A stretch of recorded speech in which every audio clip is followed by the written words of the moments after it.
opportunity, I want to cover the two additional matters we discussed earlier this afternoon, which I think are probably far more interesting and relevant, as they're issues that, you know, globally are quite significant, but particularly for Australia and for India. And the first one is really in the context of diversity and women in leadership.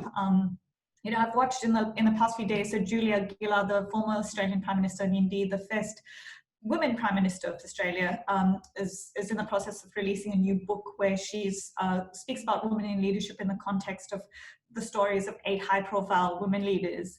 And amongst the things that many things she covers, you know, one of the things that comes through is about how the continuation of stereotypes and the unconscious bias and tokenism in, you know, in addressing diversity. It's really interesting. At one level, the difference between when I started and now is the difference between day and night. Having said that, the core problems seem to have remained, just as you have indicated. I can remember when I was first appointed to the bench and I had my first associate, my first research assistant, and she was telling me her experiences in her law firm that she had come from. And I have to tell you, I was gobsmacked at that point, because it was, you know, sort of 20 years on. And I thought, don't tell me these things are still happening. The sexual harassment is, I'm afraid, seems to be terrible. Did other people in sort of about the same, I'll restrain myself from using the word vintage.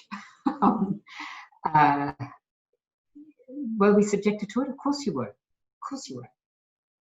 You know, I mean, I lost an entire part of my work because a particular partner, I wasn't interested in the partner. So that wasn't,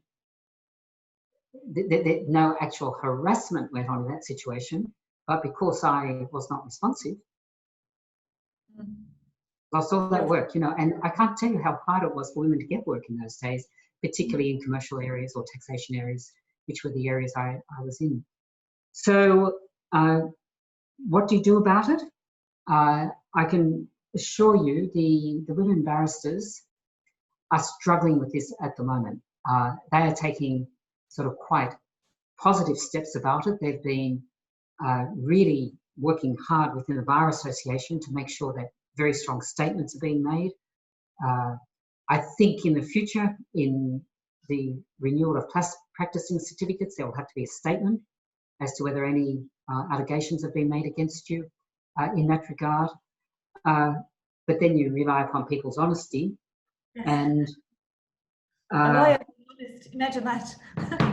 Yes, yeah. So we get back to this: how do you change the culture? How do you change a culture of a profession which just thinks that this is appropriate conduct?